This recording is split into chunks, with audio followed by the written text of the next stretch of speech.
Plus de 450 000 décès imputés à l'asthme dans le monde entier en 2019. L'OMS consacre le 2 mai à la lutte contre cette maladie respiratoire. 29 degrés estimés à Cotonou environ. Mesdames et messieurs, bonjour. Au menu de cette édition, commémoration de la fête du travail à la Bank of Africa Bénin. C'était à travers une journée de réflexion sur les acquis sociaux et le capital humain. Les précisions à suivre dans ce journal. Visite de la ministre de l'Enseignement supérieur et de la Recherche scientifique à la Société nationale de mécanisation agricole Sonama. Il s'agit d'une visite à double objectif. Les détails dans un instant. Et puis, célébration de la Journée internationale des droits des femmes en différé à Peporiakou dans la commune de Natitengu. C'est un événement qui célèbre l'autonomisation des femmes de cette localité. Le développement à suivre. À nouveau, bonjour. La Bank of Africa Bénin n'est pas restée en marge de la célébration de la Journée internationale du travail. À travers le syndicat des travailleurs, l'institution bancaire a organisé ce jeudi 1er mai 2025 à Cotonou une journée de réflexion sur les acquis sociaux et le capital humain. La rencontre a été marquée par l'évocation de plusieurs revendications. Le point dans ce compte rendu de Hugues Vingbe et Rachidi Soubérou.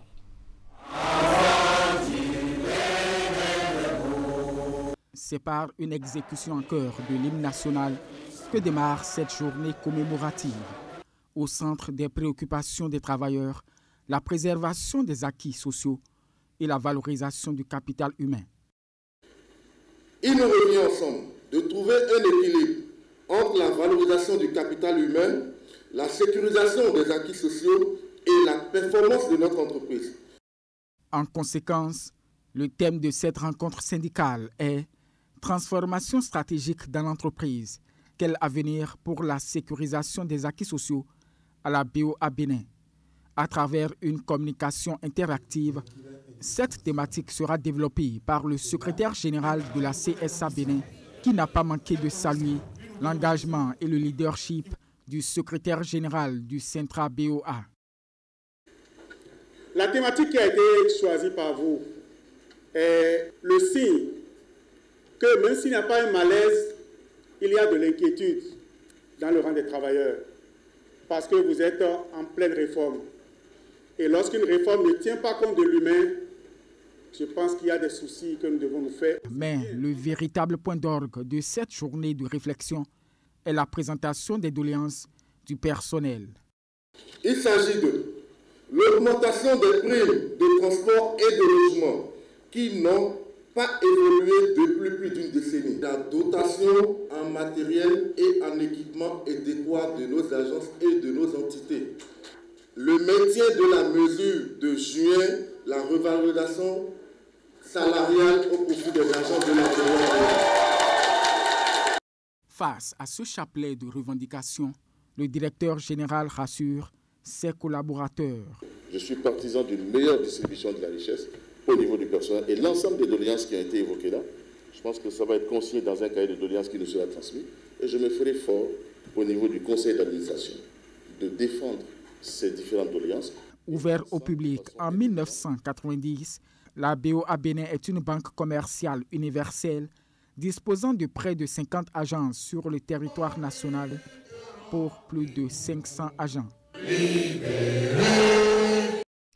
Africa Finance outille son personnel sur le recouvrement des impayés. C'est à l'occasion de la fête du travail qui se célèbre chaque 1er mai.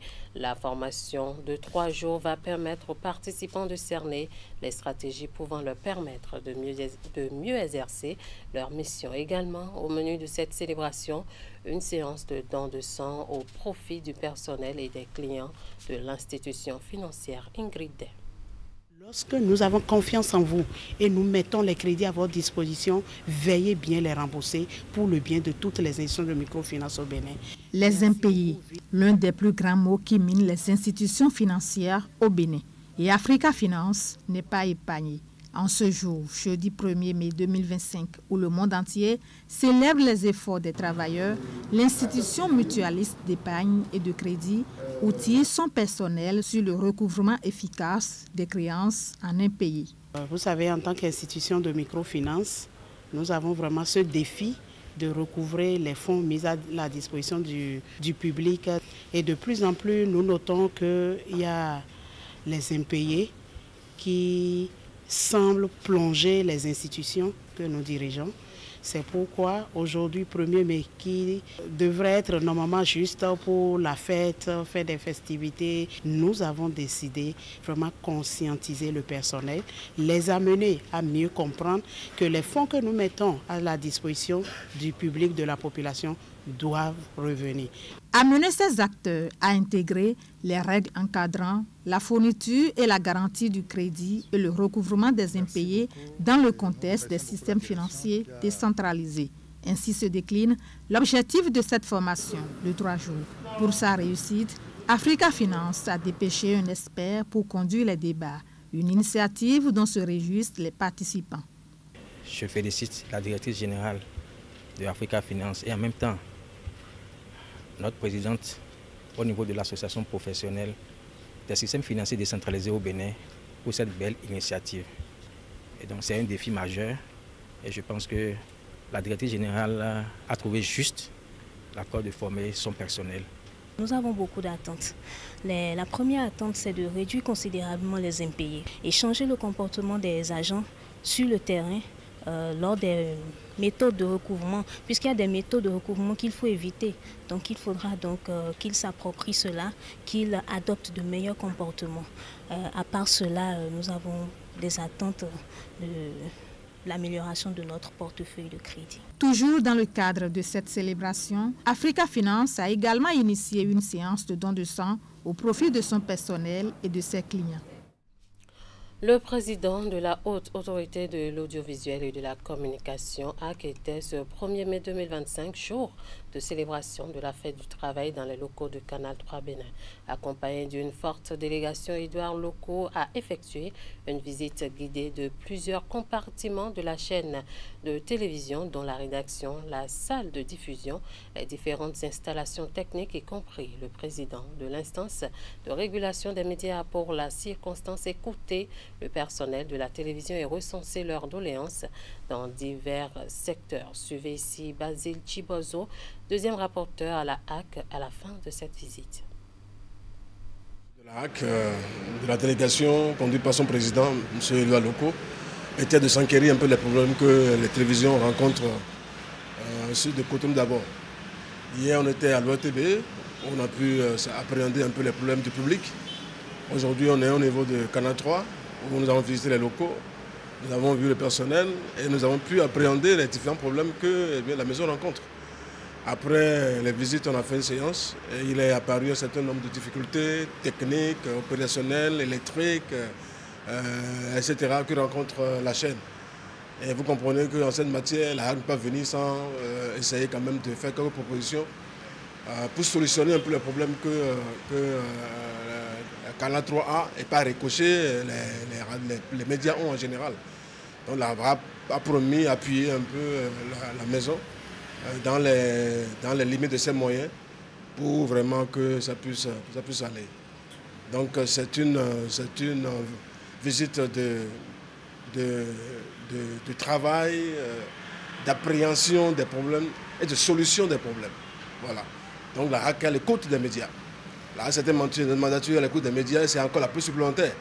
Puisque dans l'histoire de la HAC, il n'y a jamais eu un président qui ait parcouru la rédaction. Ça, c'est une première et il faut le noter. Ça dénote de la détermination de la HAC, cette mandature, sous son président Édouard Locaux, a vraiment impacté les médias positivement. A assaini, a accompagné, a appuyé dans la formation et tout, dans les productions, etc. Donc c'était ça. Le but de la visite. Ouais, nous allons continuer demain avec Eden, avec TV Carrefour et puis ça finit lundi.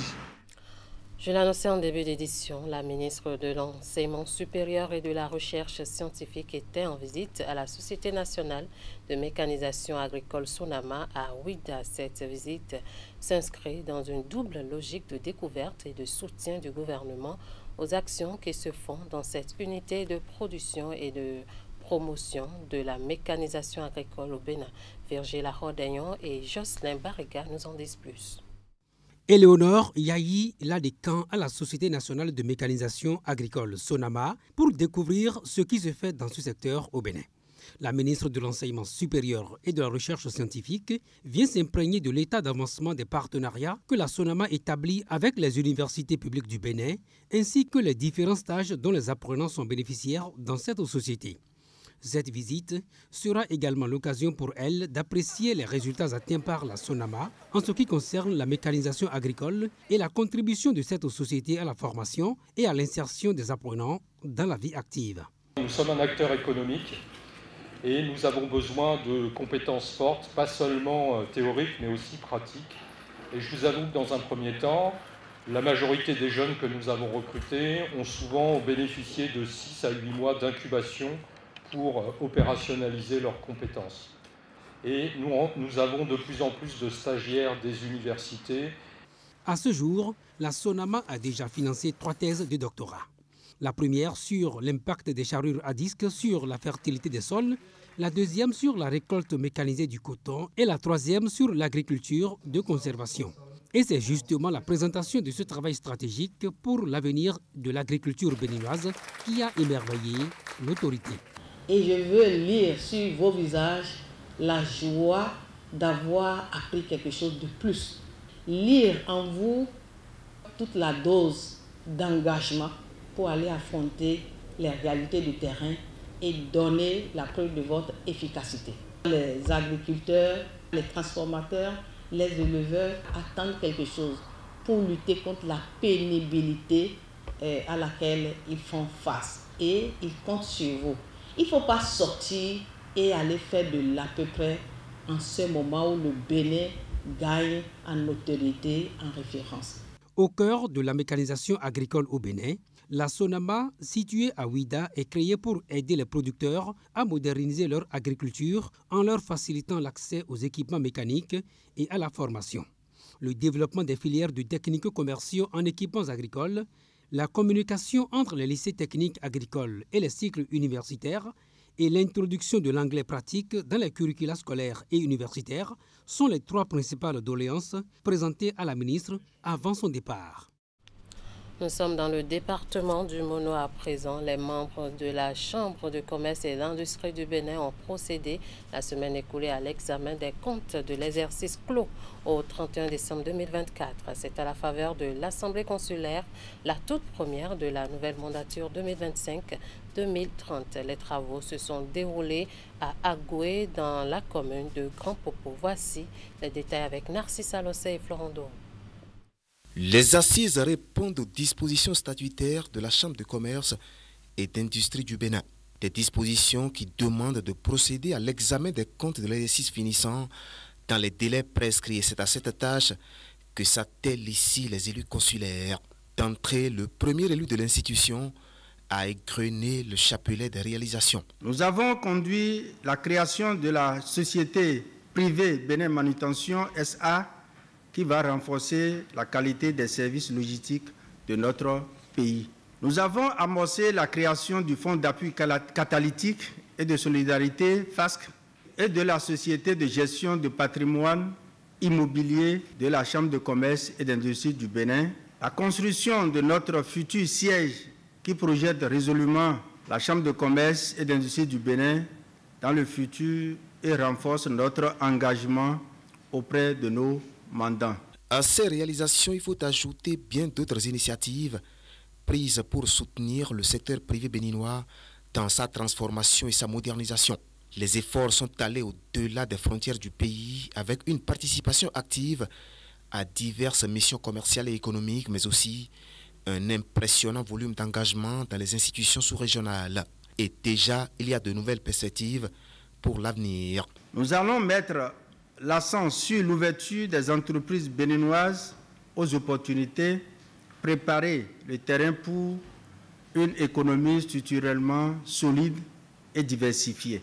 Des perspectives établies pour cette nouvelle mandature 2025-2030 de la Chambre de commerce et d'industrie du Bénin.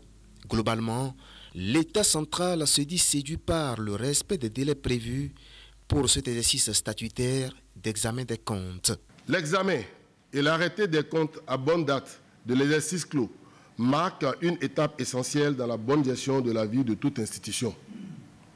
Il s'agit d'un exercice de transparence, de redevabilité et de bonne gouvernance.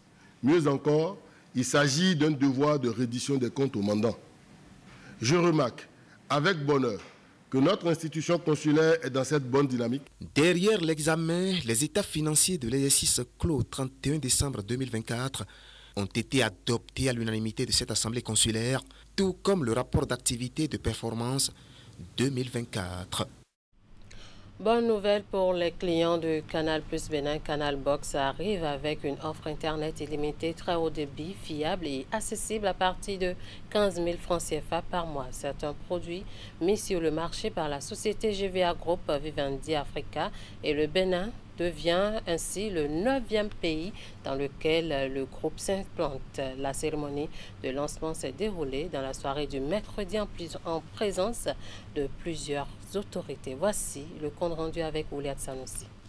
De la famille. Canal Box, un produit de la société GVA, Groupe Vivendi Africa, désormais au Bénin, est ici présenté à l'assistance. Une offre Internet alléchante qui a plusieurs avantages.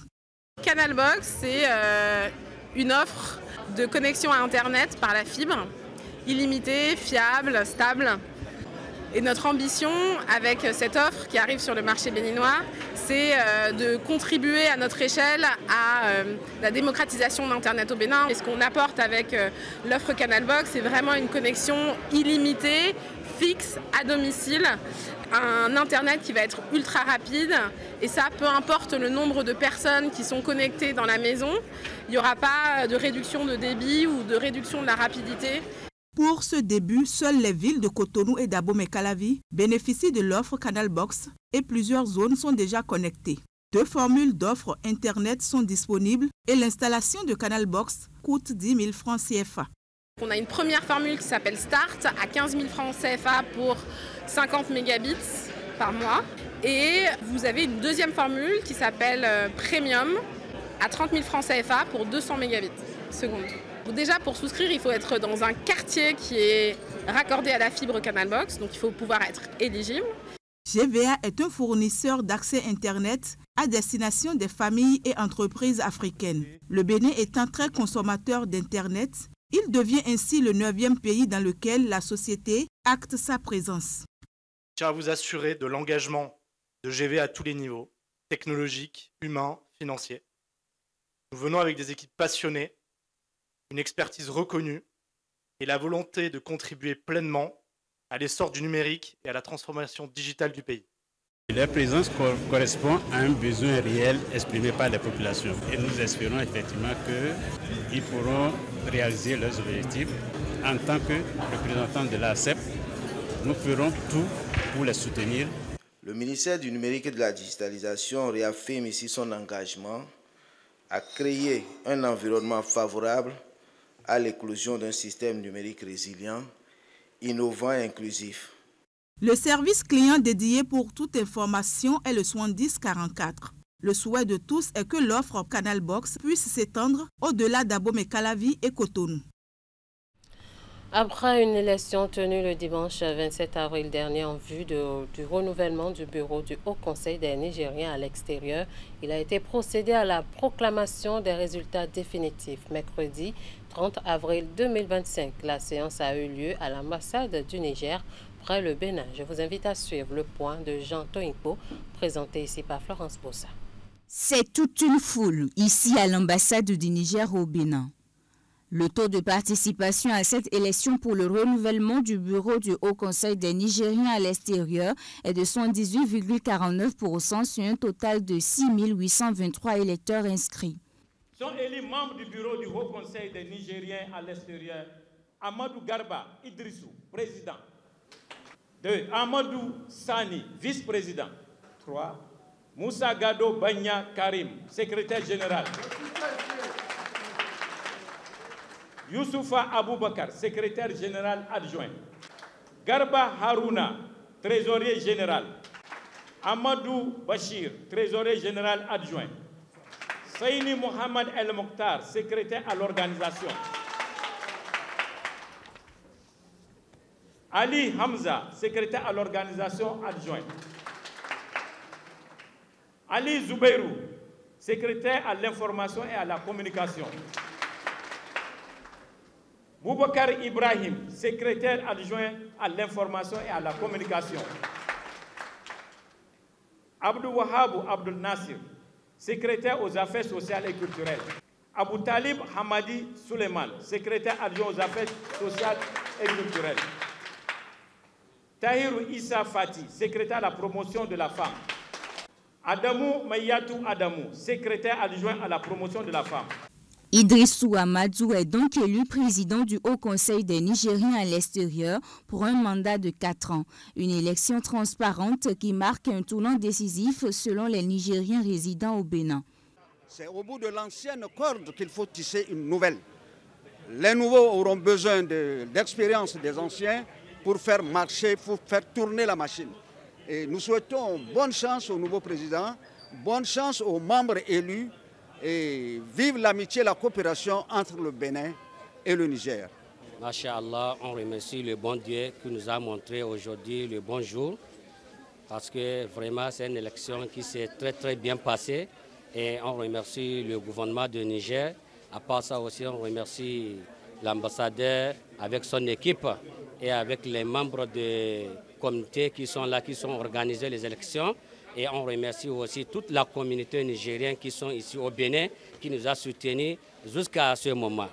Le vote pour l'élection des membres du Haut Conseil des Nigériens à l'extérieur se fait au bulletin secret et à la majorité simple des voix. Le tandem des 14 candidats en lice a donc obtenu 5284 voix, soit plus de la majorité exprimée.